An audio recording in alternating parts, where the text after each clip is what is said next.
ഇന്ന് ഇപ്പോൾ 3 ജില്ലകളിൽ റെഡ് അലേർട്ട് പ്രഖ്യാപിച്ചിരിക്കുന്ന സാഹചര്യമാണുള്ളത്. ഇപ്പോൾ സംസ്ഥാനത്ത് മഴക്കെടുതിയും വളരെ രൂക്ഷമായി മുന്നോട്ടേക്ക് പോകുന്ന സാഹചര്യമാണ്. കണ്ണൂരിൽ ഇടിമിന്നലേറ്റ ഒരാൾക്ക് ജീവൻ നഷ്ടമായിട്ടുണ്ട്. അതിശക്തമായ കാറ്റിലും മഴയിലും വിവിധ ജില്ലകളിൽ വ്യാപകമായ നാശനഷ്ടവും ഉണ്ടായി. വീടുകളിൽ വെള്ളം കയറിയതിനെ തുടർന്ന് വിവിധയിടങ്ങളിൽ ആളുകളെ മാറ്റി താമസിപ്പിച്ചു. സംസ്ഥാനത്തെ വിവിധ ഡാമുകളിലും നദികളിലും ജാഗ്രതാ നിർദ്ദേശവും പുറപ്പെടുവിച്ചിട്ടുണ്ട്. വിശദമായ വിവരങ്ങൾ നമുക്ക് വയനാട്ടിൽ നിന്നുള്ള ആഷിഖിനോടും കൊച്ചിയിൽ നിന്ന് സഖിൻ ആന്റണിയോടും ചോദിച്ചറിയാം. ആദ്യം ആഷിഖിലേക്കാണ് പോകുന്നത്. ആഷിഖ, വയനാട്ടിൽ കഴിഞ്ഞ ദിവസം വലിയ രീതിയിലുള്ള മഴയുണ്ടായിരുന്നു. ഇന്ന് റെഡ് അലേർട്ടാണ് പുതുക്കിയ ഇതുപ്രകാരം വന്നിരിക്കുന്നത്. ഇപ്പോഴത്തെ വയനാട്ടിലെ മഴയുടെ സാഹചര്യം എന്താണ്? മഴയ്ക്ക് ശമനമുണ്ടോ? മാത്രമല്ല, ചൂരൽമലയിൽ പ്രതിഷേധമടക്കമുള്ള കാര്യങ്ങൾ ഉണ്ടായിരുന്നു. അത് സംബന്ധിച്ചുള്ള വിവരങ്ങൾ കൂടി.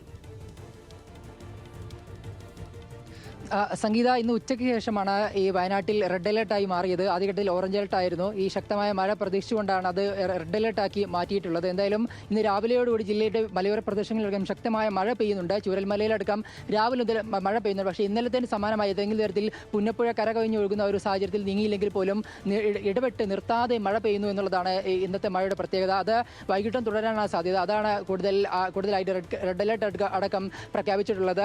കഴിഞ്ഞ ദിവസങ്ങളിലെ മഴക്കണക്ക് ഇപ്പോൾ പുറത്തു വന്നിട്ടുണ്ട്. അതിൽ മേപ്പാടി എളമ്പലേരിയിലാണ് 243 മില്ലിമീറ്റർ മഴ പെയ്തത്. അങ്ങനെ ഏറ്റവും കൂടുതൽ മഴ പെയ്ത് മേപ്പാടി എളമ്പലേരിയിലാണ്. പടിഞ്ഞാറത്തറ, തൊണ്ടർനാട് തുടങ്ങിയ പ്രദേശങ്ങളിൽ ശക്തമായ മഴ കഴിഞ്ഞ ദിവസങ്ങളിൽ പെയ്തതായി ഇപ്പോൾ ജില്ലാ ഭരണകൂടം അറിയിക്കുന്നുണ്ട്. വയനാട്ടിൽ ഇന്നലെ രാത്രിയോടുകൂടി മുത്തങ്ങയിലെ കല്ലൂർ പുഴ കരകവിഞ്ഞൊഴുകിയെ തുടർന്ന് 8ഓളം പേരെ ആ ദുരിതാശ്വാസ ക്യാമ്പിലേക്ക് അടക്കം മാറ്റിയിട്ടുണ്ട്.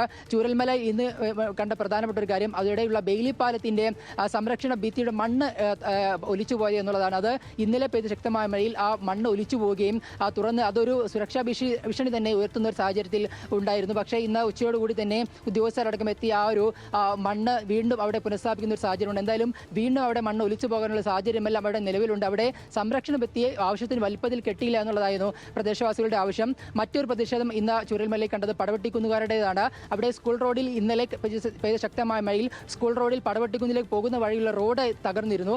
ആ തകർന്ന റോഡ് വീണ്ടും മണ്ണിട്ടുകൊണ്ട് നികത്താൻ JCB അടക്കമുള്ള യന്ത്രങ്ങൾ എത്തിയ സമയത്താണ് പടവെട്ടിക്കുന്നുകാർ പ്രതിഷേധിച്ചത്. അവർ പ്രധാനമായും പറഞ്ഞത്, ഇത്തരത്തിൽ നോഗോ സോണുള്ള ഏരിയയിൽ എന്തിനാണ് ഇത്തരത്തിൽ നിർമ്മാണ പ്രവർത്തികൾ അല്ലെങ്കിൽ മണ്ണിട്ട് നികത്തുന്നത്? അവിടെ ആരും താമസമില്ല. അതുകൊണ്ട് അവിടെ നിർമ്മാണ പ്രവർത്തികൾ നടത്താൻ അനുവദിക്കില്ല എന്ന് പറഞ്ഞായിരുന്നു അവരുടെ പ്രതിഷേധം. തുടർന്ന് വാഹനം തിരിച്ചുപോയി. അവിടെ നിർമ്മാണ പ്രവർത്തികളോ വയനാട്ടിൽ നിന്ന് ആഷിഖ് റഹ്മാനാണ് മഴയുടെ വിശദാംശങ്ങൾ പങ്കുവച്ചത്.